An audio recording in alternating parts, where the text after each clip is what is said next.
Gentlemen, thank you. Thanks for coming by. Y'all get ready to get back to work. If y'all want to come sit over here and sit here, that'd be great. I'm Hurd. I'm your congressman. I think y'all know. Let's go through my background real quick. I grew up in San Antonio in Leon Valley. I went to Texas A&M University, got a degree in computer science, and I had the honor of serving as student body president at Texas A&M during the year of the bonfire collapse. And I'm one of the few Aggies that doesn't refer to the University of Texas as TU, and partly because of what the University of Texas did in response, which was, I think, amazing. And when I graduated at 22, I had the opportunity to join the CIA. So I was the guy in the back alleys at 4 o'clock in the morning collecting intelligence on threats to our homeland. I did 2 years in DC in training, 2 years in India, 2 years in Pakistan, 2 years in New York City doing interagency work, and then a year and a half in Afghanistan, where I managed all of our undercover operations. And in addition, being in Afghanistan collecting intelligence, I had to brief members of Congress. And I was pretty shocked by the caliber of our elected officials. And my mama said, you're either part of the problem or part of the solution. So I left Kabul, Afghanistan, moved to Helotes, Texas, and ran for Congress. Growing up in Leon Valley, I said there's 2 places I never thought I'd live, Afghanistan and Helotes. And, but it's great. It was a great opportunity. And I lost that first election. Had the opportunity to join a consulting firm, help start a cybersecurity company from scratch. I learned what it was like to start flat-footed and start a company. The first thing a new business owner and entrepreneur shouldn't have to worry about the tax code. They should be thinking about, how do I provide the best widget? How do I hire the best people? How do I ensure that my services, are superb? And so it was a great experience that has helped me in my last 19 months in Congress. The opportunity came to run in 2014. I took it, got elected. I chair a subcommittee on information technology.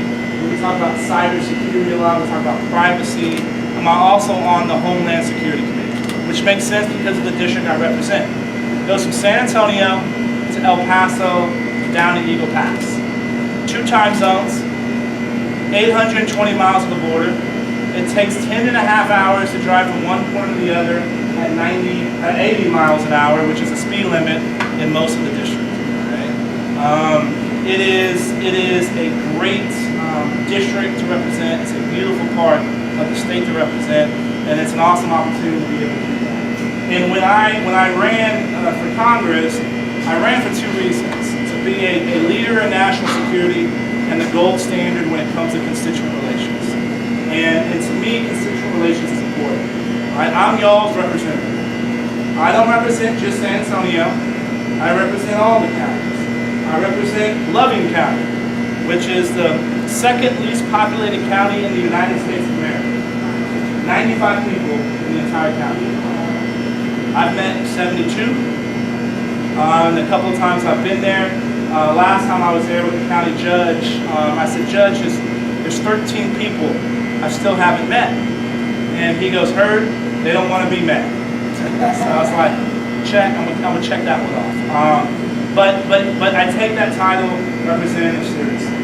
And I can't do it alone. Right? I have the awesome honor of having my name on the door and my name on the signs.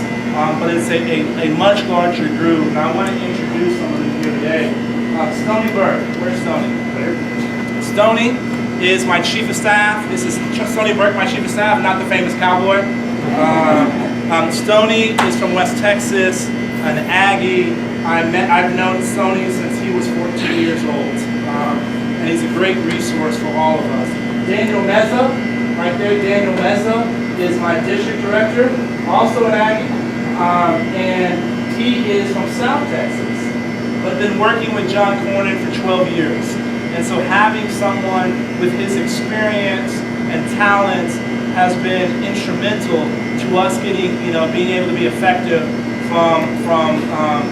a short period of time. Tyler Lowe is been with us a couple of months now. For the last year and a half, he was the counsel on the Homeland Security Committee in Washington, D.C. He did his law degree in San Antonio, and it's great having someone with his experience and understanding helping to represent this district. Henry Rivera, he is one of our caseworkers extraordinaire. When you have issues with Social Security or Medicare, he's one of the guys that helps fight the bureaucracy. And the reality is this: one of my responsibilities is to help you all fight the bureaucracy. And you shouldn't have to call your member of Congress to get some of those things done. But the reality is you do, and that's why we're here. Jenny Tavares is one of our field reps from Fort Stockton. She went to school some time at Saul Ross, graduated from the University of Texas. I let a few Longhorns slip through. And she has been instrumental in helping us crisscross this issue. John Arnold, another Longhorn, and he is a 9.5-year Army veteran. He served his country. Yeah. He has extensive experience with the VA, and he is our guy that helps deal with a lot of our VA cases. The reality is this: in 2015, last year, we sorted out 242 cases for veterans in our district. We're on track to do that number this year, and the reality is despite this time that the House has provided the highest level of funding to the VA in the history of the VA, but we still have some problems, right? One of the things, if you're a veteran, you need to know about the choice card.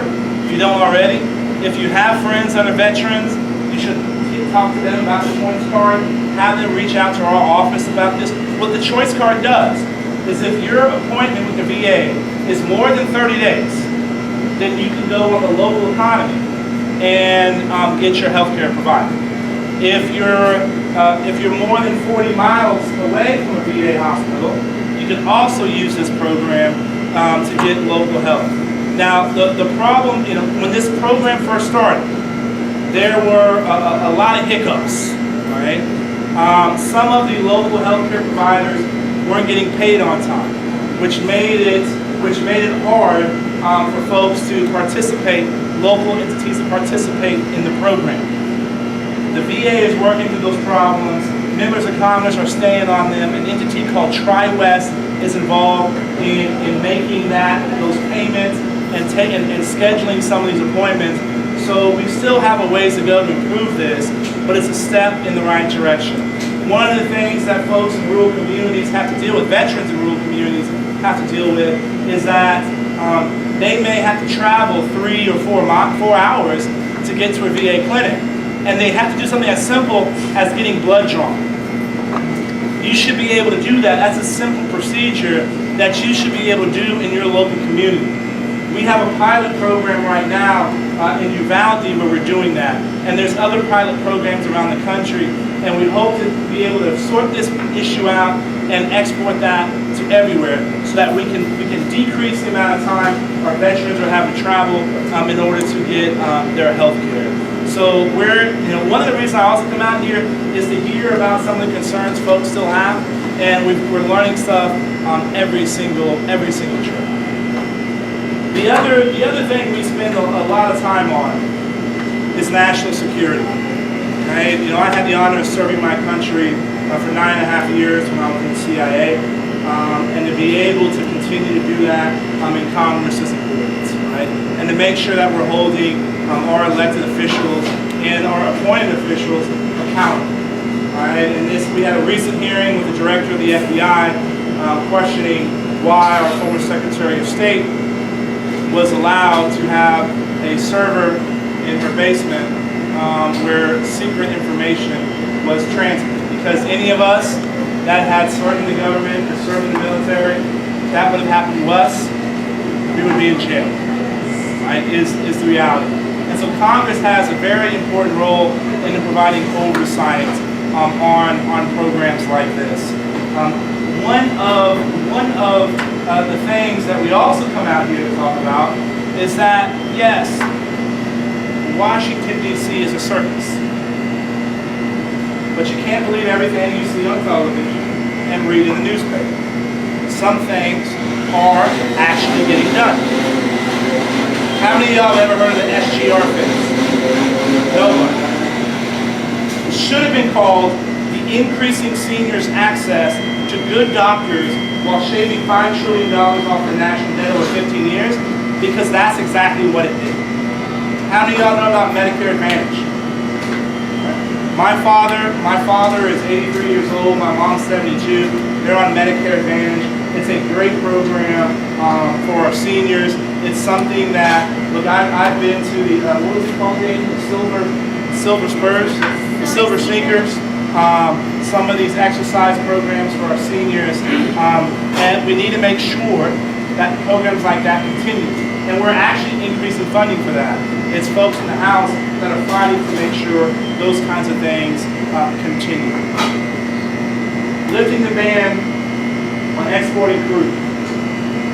It's a big deal. It happened this year in Congress.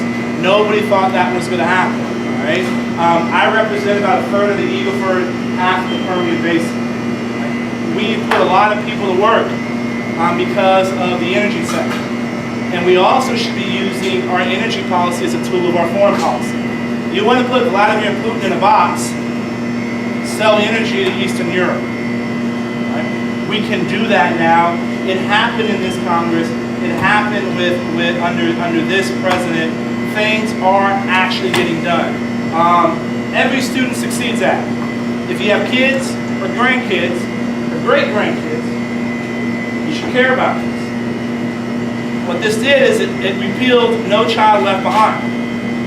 And this was one of those programs in Washington, D.C. that Republicans and Democrats agreed need to be changed. We changed it this year. So there's no longer a one-size-fits-all solution to education. What we need here is different than what you need in Los Angeles. But guess what? Y'all are in the best position to know how to educate your kids.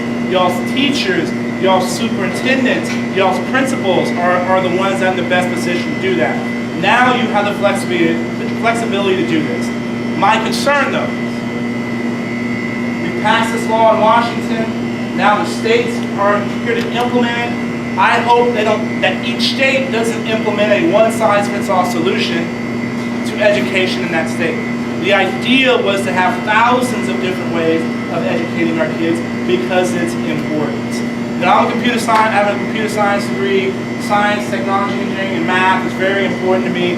And an issue right here in Texas. Last year, there were 42,000 computing jobs that went unfilled. The average salary was $89,000.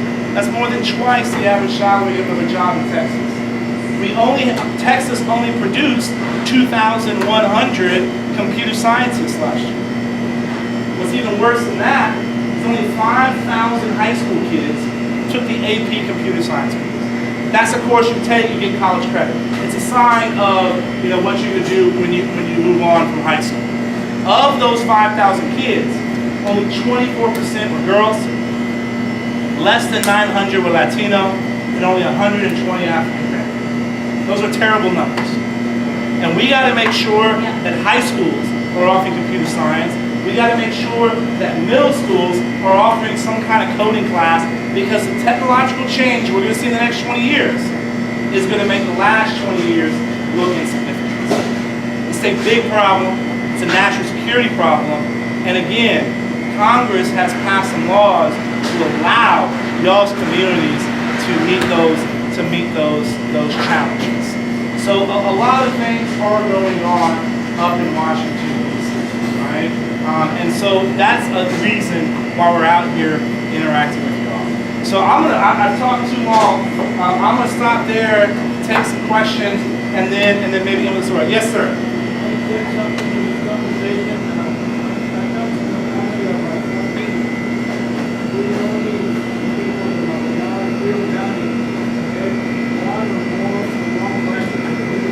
Wow. Well, thank you. Thank you for your service. Thank you for your family's service. Right? And right. bottom. And here's the reality. We need more people in Washington, D.C. that have served, that know what it's like to serve, right? The threats to our country are increasing. And prior to this Congress, funding of the military was decreasing. That's not how that curve should be. Again, Mac Thornberry, fellow Texan, chairman of the House Armed Services Committee, brought him down to San Antonio recently to talk about the importance of making sure our men and women in the military have the proper tools, the proper training, the proper equipment in order to keep us safe when they're fighting for our freedoms and our way of life. And so this is something, having served alongside our men and women in the military, I know the sacrifices they make, I know the sacrifices our families make, and we need to make sure we honor that. And then when those folks that put on the uniform and are willing to pay the most ultimate sacrifice, we need to continue to be taking care of them when they're back here. And that's why working with the VA and making sure they're providing a level of service is important. Yes, sir.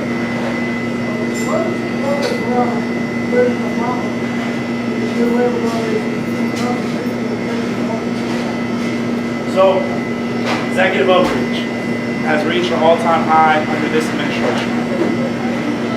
The Congress, House, has passed a number of pieces of legislation to curtail that. An issue that has a huge impact here in communities like this is EPA and the waters of the U.S. Right? This is an attempt to get on your land. This is going to hurt agriculture industry. It's going to hurt ranching. It's going to hurt us having a secure food supply. What has happened in some of these cases is the states have sued the executive branch, and it's gone through the courts. And the courts have issued stays on implementation of some of those executive orders. Right? So that is the separation of powers working. The other thing Congress can do is make sure we control our Article 1 of powers. Article 1 of the Constitution, Congress is the one that has the opportunity to make laws and do spending. So we have to make sure we pass appropriations bills, which is how we fund the government. Because when we pass appropriations bills, there's ways for the appropriators, us, Congress, to control the activities of the executive branch. Another thing we need to do is stop passing such generic and broad laws that require interpretation, which takes a year, and that's how you have unelected individuals passing legislation, right? And that's why we need people that understand these issues, so that you can have very narrow bills. My first bill I got signed into law was a page and a half, and it was the Health Border Patrol. The way Department of Homeland Security was going to implement a pay reform, the men and women in Border Patrol were going to get paid $700 to $1,000 less than pay. And they get paid every 2 weeks. That's a lot of money. Only Washington, D.C. would think that makes any sense. We passed a 1.5 page bill that prevented that kind of implementation to make sure our men and women in Border Patrol continue to get paid. That passed the Senate, got signed into law. I've gotten 4 bills signed into law. The last time somebody that represented this district got a bill signed into law was in 2007, and it was the renaming of a post office. I've got 5 other pieces of legislation out the House floor that's being debated in the Senate as we speak. And we do believe some of those are going to also be signed into law as well. And so it starts with Congress narrowing our legislation so it's unambiguous, so it has to be executed and implemented by the executive branch. We have a long way to go and a short time to get that in order to make sure the branch of the government are working the way it's supposed to.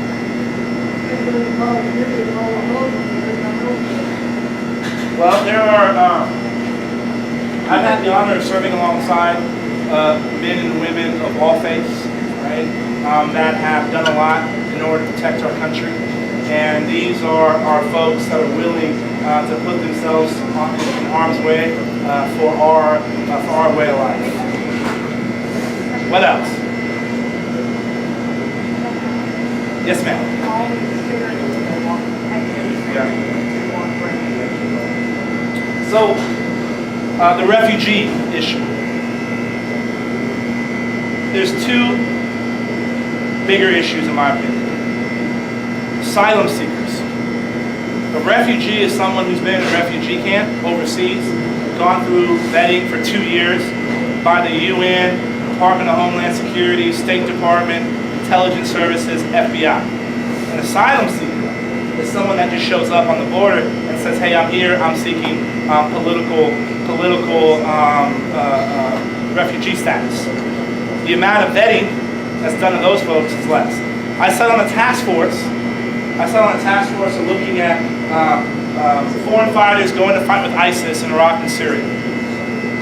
One of the problems we saw is that our European allies were only checking 1 out of every 3 travel documents. They were not checking known travelers to watch lists and databases that we have. That's a huge problem. It's called the point of last departure. That's an airport overseas where you can fly into the United States.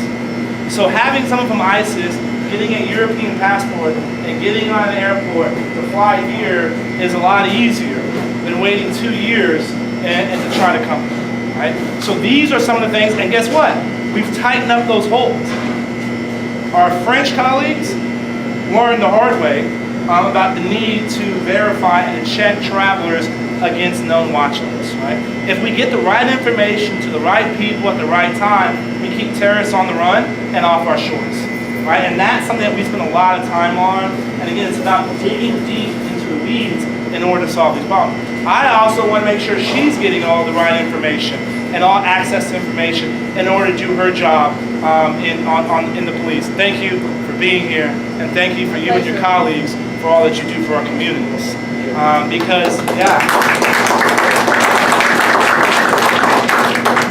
Because that is an area where we can improve, communication between some of the data the federal government has and what local law enforcement has, right? Because guess what? Something happens, who's getting called first? She is. You know? So, last one. What about medication? What about prescription? Absolutely. So, yes, yeah. From last year, Yeah. December 20th, Yeah. the same medicine Yeah, went okay. from $19 to $44. Absolutely. Why? Why is it? Well, why is because of the Affordable Care Act, and you know it is increasing our premiums. It's increasing the cost of getting health care, and a lot of healthcare providers are stopped taking some of that insurance, right? Yeah, and so this is an area making sure we have access to affordable care is important, and the one way you do that is to have more options, right? And if there's a plan that you want, we shouldn't force you. You and your doctors should be the one to make decisions on those plans, not some bureaucrats up in Washington, D.C. forcing you to take something, right? And no, look, I get it, and that's one of the areas that we're looking at, because we got to make sure we're increasing access to and decreasing costs of healthcare, right? And the changes that have been made have been for the worse, because you're seeing it in your pocketbook. And again, I can go into length, and we can share you some information about the ideas that we have to ensure that we stop going in that direction. But And for the same medicine, they're charging $95. Yeah. And I went and told them, I know what you're doing. Right. They refund this money, but this time they Absolutely. And look, this is why I come out here to hear these stories, so I can bring a real face and a real data point to people when we talk about how this is impacting people. So make sure we have your contact information, and we'll keep you up to date on as these changes happen. So I want to end with this, and I'm going to stay around for a little while longer before we get down the road. We're hitting 25 cities in 5 days, and 24 Dairy Queens. And I got to make sure I don't eat too many belt busters. And it is, and so we got to get down to, we're going further south. Being in a 50-50 district, we learned something very quick. No matter what happens, there's a good chunk of the district that's upset with you. That's okay, I'm tough, I have thick skin. And do what's right and let people know why you're doing it. That's been my philosophy. And early on in my time in Congress, I was supposed to give a tour of the Capitol. And I had never given a tour of the Capitol. And I thought this could be a pretty coming tour if I don't know where to show them. So I called the Capitol Visitor Center. I said, can you send someone to give me a quick hour tour, just the highlights? And they sent a young lady over, 67 years old, had been giving tours for 17 years, and 3.5 hours later, she has me standing tall, and my chest is out. She had taught me that I was one of 20,000 people that ever served in Congress. That's freshman class at Texas A&M and the University of Texas. But I was connected to people like Sam Houston and Abraham Lincoln. And that I was part of an organization that for 240 years has been exporting democracy all over the world. Now, Congress has a long way to go to repairing the trust of the American people. But know this, there's a handful of us that are toiling every single day in order to make sure that we represent you and do everything we can to keep this the greatest country on the planet. Thank you for the honor of letting me represent you. God bless you, and God bless the United States.